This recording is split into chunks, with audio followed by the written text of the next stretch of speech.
दोस्तों नमस्कार। वेनेजुएला के अंदर ट्रंप ने जाकर के उनके प्रेसिडेंट को किडनैप कर लिया। उनकी ऑयल पे कब्जा करना था। लेकिन एक और कंट्री है ईरान, जहां पे बहुत ऑयल है और वहां पे इस टाइम पे डेमोन्स्ट्रेशन चल रही है। 30 स्टेट्स के अंदर, ईरान के अंदर इस टाइम पे डेमोन्स्ट्रेशन चल रही है। लोग सड़कों पे उतर सके हैं। क्या वहां पे रजीम चेंज होगी? क्या वहां पे ट्रंप एंटर करेंगे? लेकिन सबसे पहले बता दूं कि जो ईरान की सिचुएशन है वो डिफरेंट है। ईरान की इकोनॉमी बहुत खराब है। रियाल उस टाइम पे बहुत डाउन आ चुका है, उसकी बात भी करेंगे। लेकिन मेन बात है कि क्या ट्रंप अपनी सेना को भेजेंगे वहां पे उसी तरीके से जैसे इन्होंने वेनेजुएला के अंदर भेजी है? मुझे नहीं लगता, ये पॉसिबिलिटी नहीं है, क्योंकि डिमॉन्स्ट्रेशन हो रही है लेकिन उनके साथ कोई सपोर्ट नहीं है। और ईरान के लोग इस टाइम पे देख रहे हैं यूएस की तरफ, वेस्ट की तरफ, कि वहां पे इंटरवीन करें, उनको रिलीज कराएं। क्योंकि वहां पे इस टाइम पे जो रियाल है, जो उनकी करेंसी है, वो इस टाइम पे है $1 to 1.4 मिलियन। जब मैं ईरान के अंदर था 1991 से लेकर 1993 तक, तो उस टाइम पे जो रियाल की वैल्यू थी वो थी $1 to 7 तोमान या 70 रियाल। और जो ब्लैक की वैल्यू थी उसकी, वहां ब्लैक भी चलती है डॉलर्स की, वो थी आपके 1400 या 140 तोमान या 1400 रियाल। और आज वो वैल्यू आ चुकी है 1.4 मिलियन। ईरान के पास तेल है, तेल वो बेच नहीं पा रहा क्योंकि उस पर सैंक्शन लगी हुई है। और उसके कंट्री के अंदर फ्रूट्स हैं जो एक्सपोर्ट करता है। बाकी वहां पे फार्मिंग कम होती है, फ्रूट मिलते हैं, सब्जी मिलती है, लेकिन खेती कम होती है, इंडस्ट्री है नहीं, इसलिए वहां के लोग इस टाइम पे अनएम्प्लॉयड हैं। लेकिन अगर देखा जाए, ईरान के लोग सबसे खूबसूरत लोग हैं, मेहनती हैं, अच्छी बात करते हैं, इंडिया को पसंद करते हैं। यूएस जाते हैं लेकिन यूएस को पसंद नहीं करते। इजराइल से उनकी गवर्नमेंट हेट करती है, लेकिन लोग इजराइल को हेट नहीं करते क्योंकि उनको उम्मीद है शायद इजराइल को बचा ले। लेकिन आपने देखा किस तरीके से पीछे ईरान पे अटैक किया गया। और 1979 का रेवोल्यूशन हुआ था, उससे पहले वहां पे पहलवी थे उनके प्रेसिडेंट, जो कंट्री को बहुत अच्छे चला रहे थे। उस टाइम पे ईरान बूम कर रहा था, लेकिन पहलवी अपने कब्जे से छुड़ाना चाहते थे अपने आप को यूएस से, क्योंकि यूएस उनको लूट रहा था उनके ऑयल की वजह से। और यूएस ने अपोज किया इसके ऊपर। तो यूएस ने उनको सबक सिखाने के लिए खोमेनी को भेजा, जो उस टाइम पे फ्रांस के अंदर थे, और इस्लामिस्ट कंट्री है, तो वहां पे खोमेनी आ गए। और आ गए तो वहां पे हल्ला मच गया, यूएस की सपोर्ट थी उनको, और वहां पे लोग इकट्ठे हो गए इस्लाम के नाम पे और पहलवी को हटाने का काम कर दिया। और पहलवी को उस टाइम पे कैंसर था, तो पहलवी को वहां से भागना पड़ा अपनी फैमिली के साथ, और यूएस चले गए। बाद में उनकी डेथ हो गई। आज उनका बेटा है रजा पहलवी, जो यूएस के अंदर बैठा है। तो ईरान एक जो फूलती फलती कंट्री थी, उसको बर्बाद किया अमेरिका ने। लूट भी रहा था, बर्बाद भी कर दिया। लेकिन आज वहां पे लोग सड़कों पे निकल गए हैं, क्योंकि वहां पे दुकानें बंद कर दी गई हैं और डिमांड कर रहे हैं कि उनके जो राजा पहलवी थे उनको बुलाया जाए, यहां पे लाया जाए।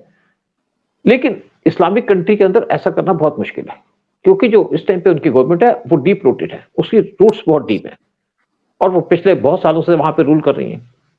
45 साल हो गए उनको। और जब किसी टाइप की वहां पे पब्लिक रिजेंटमेंट होती है, तो उस टाइम पे उनको आर्मी सपोर्ट करे, पुलिस सपोर्ट करे, तभी सक्सेस होता है। लेकिन यहाँ पे तो ना तो आर्मी उनको सपोर्ट कर रही है, ना पुलिस सपोर्ट कर रही है, और सारी की सारी पुलिस और आर्मी लॉयल है जो इस्लामिक लीडर है खमनाई। खमनाई अलग है, इससे पहले खोमेनी थे, और अब है खमनाई। लेकिन सबकी आंखें लगी यूएस की तरफ।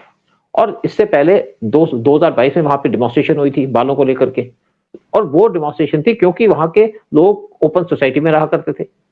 जब डिमॉन्स्ट्रेशन हुई, उसके ऊपर इन्होंने वहां पे गोलियां चलनी शुरू कर दी, 600 करीब लोगों को मारा गया। कहा कम 600 करीब लोग मारे गए थे, लड़कियां मारी गई बहुत सी, और फांसी दे दी बहुत से लोगों को।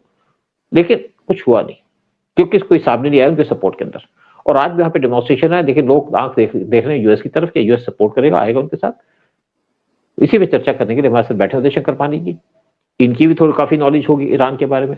उदय शंकर पानी जी, क्या यूएस वेनेजुएला की तरह इस टाइम पे ईरान के ऊपर आएगा और उनको सपोर्ट करेगा, या उनको वहां से निकालेगा? सर, वो किसी भी इस्लामिक कंट्री को सर नहीं उठाने देते। जहां पता लगता है कि कोई पावरफुल है, उस कंट्री को वो बर्बाद कर देते हैं, उसकी इकोनॉमी बर्बाद कर देते हैं। वही उन्होंने ईरान के साथ किया, लेकिन उनका एक्सपेरिमेंट चला नहीं है। उनको खोमेनी आ गया, फिर उसके बाद दूसरा वो जो भी है उनका हम नहीं। आया, वो आ गया। लेकिन उनकी डीप स्टेट इस टाइम बहुत पावरफुल है ईरान में, and they are trying the best कि भाई किस तरह से भी अपना वो किंग थे जो हमारे ईरान के, उनके बेटे को वापस लाया जाए। ये पूरी उनकी मुहिम चल रही है, and they are being quite successful. The deep state is working very hard, और वहाँ कैसे वो मासेस है उनके साथ उनके तार जुड़ गए हैं आके। So there is lot of public unrest, और ईरान को वो तंग तो करेंगे जाके, बट लाइक यू सेड कि भाई उनकी पकड़ बड़ी अच्छी है ईरान की गवर्नमेंट की उस कंट्री के ऊपर, बट जो भी है बड़ी प्रॉब्लम उनके लिए खड़ी कर रहे हैं जाके। एंड आई थिंक उनके सितारे गर्दिश में ईरान के, और Iran is in for a tough time. हालांकि उनकी इकोनॉमी काफी स्ट्रांग है जो भी, लेकिन स्ट्रांग तो है लेकिन आगे नहीं बढ़ पा रहे ना, इतनी रिस्ट्रिक्शन उनको दे दी हैं, तेल उनका बेचने नहीं दे रहे, बिजनेस उनको करने नहीं दे रहे, तो उनकी हालत है खस्ता। और आई एम क्वाइट श्योर कि अमेरिका ईरान में भी सक्सेसफुल होने वाला है। चलिए, मेरे जो व्यूज हैं वो उदय शंकर पानी से डिफरेंट है, क्योंकि मैं ईरान के अंदर रहा हूं भी हूं। लेकिन यूएस की जो पॉलिसी है डिफरेंट है। यूएस कोई डेमोक्रेसी के लिए नहीं लड़ता। यूएस को कोई मतलब नहीं है कि ईरान के लोग मरे जिए, कोई उसको इशू नहीं है। जो भी वहां पे डेमोन्स्ट्रेशन हो रही है वहां पे वो भी लोग डिमांड कर रहे हैं कि यहाँ पे रिजीम चेंज हो। आयतुल्लाह खमेनी को चैलेंज कर रहे हैं, जबकि मैंने ऐसा देखा वहां पे लोग की हिम्मत नहीं होती थी ऐसा करने की, उनको फांसी दे देते। फांसी देंगे, लेकिन यूएस ईरान पे हमला नहीं करेगा। जब 1979 में यहाँ पे रेवोल्यूशन हुआ था, यानी कि खमेनी आया था, तो उस टाइम खमेनी आया था तो यहाँ पे 50 के करीब यूएस के डिप्लोमेट्स उनको पकड़ लिया था और उनको एम्बेसी के अंदर बंद रखा, और 400 दिन तक बंद रखा। यूएस की हिम्मत नहीं हुई वहां पे अटैक करने की, क्योंकि उनको मार देते उनको पता था। और आज 400 दिन का छोड़ा उनको, लेकिन आज सबसे ज्यादा हेट करते हैं यूएस के साथ। जो ईरान पे एक्शन लिए जा रहे हैं वो लिए जा रहे हैं क्योंकि न्यूक्लियर बनना चाहता है। ना तो ईरान अपना न्यूक्लियर बम का एजेंडा छोड़ेगा। और ईरान को जो सबसे ज्यादा मार पड़ी वो जब इजराइल ने उस पर अटैक किया। इजराइल ने अटैक किया तो उनका सारे सिस्टम को तोड़ दिया, लेकिन उसी को बनाने में लगे, और उसी उनकी इकोनॉमी डूब रही है। लेकिन अपना डिफेंस पे खर्चा काफी कर रहे हैं। लेकिन ईरान की जो सपोर्ट थी, जैसे हिजबुल्लाह उसको सपोर्ट करता था, वो इस टाइम पे कमजोर हो गया। उसको हमास सपोर्ट करता था, या ईरान उसको सपोर्ट करता था, उसको पैसे भी देता था, वो भी आज खत्म हो गया काफी हद तक। फिर तीसरा जो बैठा है वो बैठा है आपके हुतीस। हुतीस के ऊपर भी इस टाइम पे इजराइल अटैक करने जा रहा है, क्योंकि वो सोमाली लैंड पे कब्जा कर चुका है और सोमाली लैंड को रिकॉग्नाइज कर चुका है, वहां से हुतीस पे अटैक करना चाहता है। तो ईरान का जो मेन पैसा जो था, नहीं, आप ईरान को काफी पसंद करते हैं, but I want to ask you one question कि भाई ईरान, क्या ईरान ही रिस्पॉन्सिबल नहीं है? दुनिया भर के टेररिस्ट ऑर्गेनाइजेशंस को बैकअप करता है वो, हुतीस हो या हमास हो, ये सारों को दम दे इंजेक्शन देने वाला यही बंदा है, ईरान है। बिल्कुल है, बिल्कुल है। तो ईरान में अगर कुछ वहां की गवर्नमेंट के ऊपर अगर कोई नुकसान होता है, कोई हमला होता है, तो somehow I am telling you, एक सेंसिबल आदमी दुनिया का, वो उसको बुरा नहीं लगता, उसको बुरा नहीं लगता। उदय, आप किसको सेंसिबल कहते हो? क्या आप इनको इस्लामिस्ट को सेंसिबल कहते हो? क्या आप ममदानी को सेंसिबल कहते हो? देखिए, मैं आपको बता रहा हूँ जो रियलिटी है, जो होगा उसकी बात कर रहा हूँ मैं। सेंसिबल आदमी की बात मत कीजिए। कोई सेंसिबल आदमी, क्या वहां पे आसिम मुनीर सेंसिबल आदमी है? ये कोई सेंसिबल इनके डिफरेंट, उनको मैं गिन ही नहीं रहा सर, उनको हाँ, इनके देखिए, मैं इसकी बात नहीं कर रहा, मैं एक बता रहा हूँ कि ईरान कहाँ पैसे खर्चता था, कैसे कमजोर हुआ, मैं वो बता रहा हूँ लोगों को। कि ईरान हिजबुल्लाह को सपोर्ट करता था, वहां पैसे खर्चता था। ईरान हमास को सपोर्ट करता था, वहां पैसे खर्चता था। वो जो इनकी मेन सपोर्ट थी, बेस थी, वो तो हट गई इस टाइम पे, तो ईरान की रिजीम कमजोर हो गई है। और ईरान का जो मेन पैसा खर्च किया जाता है उनके न्यूक्लियर प्रोग्राम के ऊपर, और उनको जो आर्म्स एमुनिशन खरीदता है, चाइना से हो चाहे रशिया से हो, तो वहां पैसा लग रहा है। इसकी वजह से उनकी इकोनॉमी बहुत ज्यादा खराब हो गई। खराब तो पहले भी थी। जैसे 1400 रियाल थे $1 के 1993 में, आज हो गए 1.4 मिलियन रियाल्स। जिससे लोग सफर कर रहे हैं उसको कोई फर्क नहीं पड़ता ईरान को, क्या लोग मर रहे हैं नहीं मर रहे, उसको नहीं फर्क पड़ता। उसको जो चिंता है वो है हमास की, उसको चिंता है हिजबुल्लाह की, और उसको चिंता है जो उसके लोग बैठे हैं बॉर्डर ऊपर बैठे हैं, उसकी चिंता है। लेकिन मैं मेरी बात जो यहाँ कहने जा रहा हूँ वो क्या है कि जो आप बात करते हैं अमेरिका की, क्योंकि मैं अमेरिका को क्लोजली बात कर चुका हूँ जहां तक ईरान की बात है। ईरान इस टाइम पे वहां पे जल रहा है, लेकिन वेस्टर्न मीडिया में कितनी इसकी कवरेज है? बहुत कम कवरेज की जाती है, क्योंकि वो इसको एक देख रहा है कि हो रहा है तो होने दो। दूसरी बात क्या है, यहाँ पे जियोपॉलिटिकल सिचुएशन भी है। क्यों यूएस पे यहाँ पे इंटरवीन नहीं करेगा? अगर यूएस इंटरवीन करेगा तो यूएस अगर अपनी भेजने तो उसको फाइनली अपनी फोर्सेस होंगी बॉर्डर पे, लैंड पे फोर्सेस जाएंगे तो ईरानी उसको मार देंगे। आप ऊपर से अटैक कर सकते हो ईरान पे, लेकिन लैंड फोर्सेस ईरान के अंदर जाओ भेजोगे तो वो हिजबुल्लाह जो है या जो भी है वो आपको मार देंगे। ये इजराइल नहीं है। दूसरी बात आपको बता दूं, मैं खत्म कर लूं फिर आपको देता हूं इसके ऊपर। देखिए ईरान की जो गवर्नमेंट है वो इजराइल को टारगेट करेगी। जब भी इनके पास न्यूक्लियर वेपन आएंगे सबसे पहला अटैक होगा इजराइल पे, दूसरा होगा अमेरिका के ऊपर। और दूसरी एक बात क्या है, यूएस क्यों नहीं चाहता? यूएस चाहता है कि अगर ईरान खत्म हो जाए, यहाँ पे जो इस्लामिक रिजीम है वो खत्म हो जाए, तो इससे क्या होगा, इससे इजराइल स्ट्रांग होगा। यूएस वो नहीं चाहता कि इजराइल बहुत ज्यादा स्ट्रांग हो जाए। अगर यहाँ पे इस्लामिक गवर्नमेंट खत्म होती है तो तीसरा जो फायदा होगा वो होगा सऊदी को। सऊदी यहाँ पे स्ट्रांग हो जाएगा, सऊदी डोमिनेट करने लग जाएगा। और यूएस किसी को भी स्ट्रांग नहीं देखना चाहता, ना इजराइल को ना सऊदी को। और अगर आज सऊदी या इजराइल स्ट्रांग हो जाता है तो यूएस को चैलेंज करेगा। यूएस किसी भी कंट्री को स्ट्रांग नहीं देखना चाहता। अगर उसको इजराइल की चिंता होती है तो उसको वो गाजा में ना बिठाता, जहां पे उसके आसपास सारे के सारे दुश्मन बैठे, उसको अपनी लैंड देता, यहूदी को अपनी लैंड देता। क्योंकि उसको पता है कि जो आपके जो इजराइल्स हैं, यहूदी हैं, वो बहुत ज्यादा ब्रेनी है, बहुत हार्ड वर्किंग है, वो सर्वाइव कर जाएंगे। लेकिन उसके सर्वाइवल के साथ साथ उनका पूरा का पूरा कंट्रोल है गल्फ के ऊपर। और इन लोगों ने जो इजराइल की प्रेजेंस को देख करके सारे के सारे आर्म्स खरीदे अमेरिका से, चाहे सऊदी हो चाहे यूएई हो, जितनी भी कंट्रीज है। और तभी वहां पे उनकी बेसिस बनी है। यूएस की बेसिस है इन कंट्रीज के अंदर, यूएस उनकी सिक्योरिटी देखता है, चाहे जॉर्डन हो कोई भी कंट्री, और वहां से यूएस पैसे कमाता है। यूएस का जो फायदा है वो है पैसे का, इसको ह्यूमैनिटी कोई वैल्यू नहीं है। तो इसलिए यूएस वहां पे कभी इंटरवेंट नहीं करेगा। अगर ईरान के अंदर एक नॉर्मल रूल होता है, जब पहलवी का रूल था तो उस टाइम पे ईरान के इजराइल से अच्छे रिलेशन थे, और उसके रिलेशन होने की वजह से कोई इजराइल इस टाइम पे बूम कर रहा था। और यूएस का जो मेन पर्पज है, ना तो सऊदी को स्ट्रांग देखना चाहता है, सऊदी को भी लूट रहा है, वो सऊदी को लूट रहा है 2004 से जब पेट्रो डॉलर स्टार्ट किए थे, और वो इजराइल को भी लूट रहा है, यानी कि उसको यूज कर रहे हैं इन कंट्रीज के खिलाफ। तो किसी को स्ट्रांग नहीं देखना चाहता, वो इंडिया को स्ट्रांग नहीं देखना चाहता। अगर इंडिया स्ट्रांग हो तो उसको पता है कि इंडिया चाइना को चैलेंज कर सकता है, लेकिन चाइना को चैलेंज करना चाहता है, लेकिन इंडिया को स्ट्रांग नहीं देखना चाहता। ये यूएस की डबल स्टैंडर्ड्स।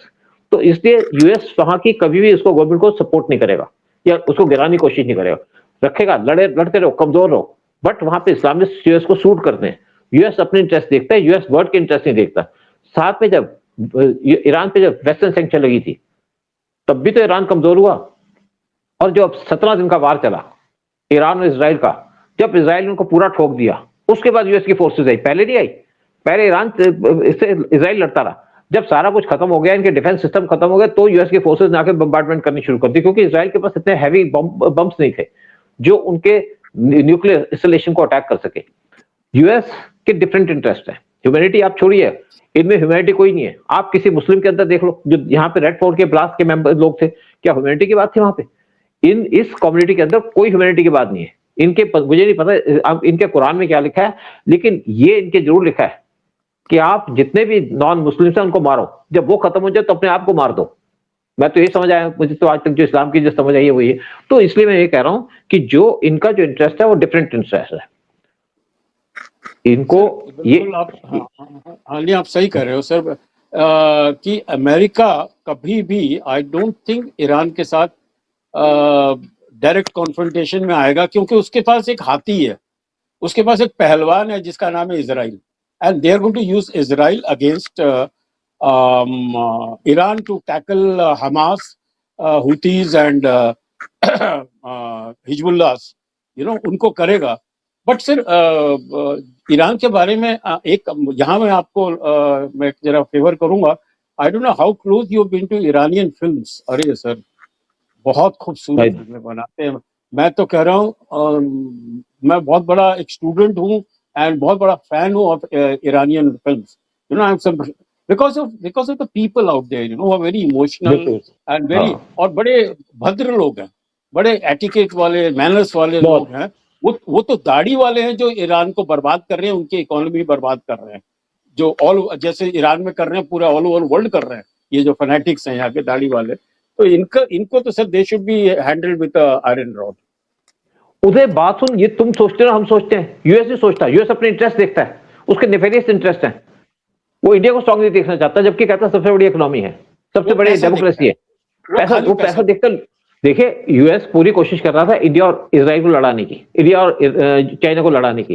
जब हमारा स्टैंड अप हुआ तो अपने बीट 52 बॉम्बर्स दे रहा था, इंडिया ने मना कर दिया। और आज अगर ये गल्फ के अंदर इजराइल हट जाए तो इनके आर्म्स कौन लेगा? इनको अपने आर्म्स बेच दें। और अगर इन्होंने सद्दाम को मारा, सद्दाम को मार के पैसे तो सऊदी से लिए। आप जो लीबिया के गद्दाफी को मारा उसके पैसे भी इन्होंने सऊदी से लिए कि तुम खर्चा बेयर करो, तुम्हारे के लिए डेंजर हुआ था। इनको भी लूट रहा है। सऊदी का ऑयल ले गया, उसका ऑयल लूट रहा है। इन्होंने लीबिया का ऑयल लूटा, ये जब इन्होंने इराक का ऑयल लूटना शुरू कर दिया, अब वेनेजुएला पहुंच गए हैं। इनके लिए ये चीज नहीं है, ह्यूमैनिटी कोई बात नहीं है। ये सबसे बड़ी डेमोक्रेसी अपने आप को कहते हैं कि अब बहुत पुरानी डेमोक्रेसी है, लेकिन वो डेमोक्रेसी नाम की है। ये अपने इंटरेस्ट देख करके काम करता है। अगर डेमोक्रेसी की चिंता होती तो यहाँ पे इमरान खान को जेल से निकाल लेते, वो चिंता नहीं है। लेकिन हमारे यहाँ केजरीवाल जैसा करप्ट आदमी वो जेल में जाता है तो यूएस वाले शोर मचाते हैं, क्योंकि वो इनका एजेंट था। और आज जो सिचुएशन है ईरान के अंदर, वो आंख लगा के बैठे यूएस की तरफ, यूएस बचा लेगा, लेकिन यूएस उनको बचाने नहीं आएगा। यूएस चलता रहेगा, वो चलते मरते रहे, उनको यूएस को कोई चिंता नहीं है। अगर ईरान देखिए, जब यहाँ पे ईरान और इराक का वार हुआ था तो उस टाइम पे इराक को यूज कर सपोर्ट कर रहे थे, और जब ईरान ये वार में कुछ नहीं निकला तो उसके बाद इन्होंने सद्दाम को पकड़ लिया। तो ये किसी के सगे नहीं है। They know how to use and they know how to destroy. जिसको यूज करते हैं उसको डिस्ट्रॉय कर देते हैं। ये है यूएस की पॉलिसी। और आज जो ईरान के अंदर हो रहा है उसके अंदर उनके लोग भुगतेंगे, लोगों की जाने जाएंगी, लेकिन ना तो वहां के रिजीम को हिला पाएंगे, क्योंकि वहां की जो रिजीम है उसको पूरे सपोर्ट है वहां की आर्मी की, उसको पूरी सपोर्ट है वहां की IRGC की, उसको पूरी सपोर्ट है उनके पुलिस की। जो मुल्लास हैं वो दुश्मन के खिलाफ इकट्ठे हो जाते हैं। आज भी कोई मुल्लास के अंदर कोई डिफेंस नहीं है। छोटे बड़े डिफेंस हो गए लेकिन वो बाहर नहीं आते। एक को पता है कि अगर एक मुल्ला जाएगा तो सारे जाएंगे। और आज जो जनता निकली है सड़कों पे, लाखों लोग सड़कों पे निकले हैं, लेकिन कुछ नहीं होगा जहां तक मैं सोचता हूँ। मरेंगे लोग, जलेंगे, डिस्ट्रॉय होंगे, लेकिन ना तो यूएस आएगा ना वेस्ट आएगा उनको सपोर्ट करने के लिए। यहीं पे प्रोग्राम खत्म करते हैं। और ये जय हिंद, जय भारत। जय हिंद, जय भारत सर।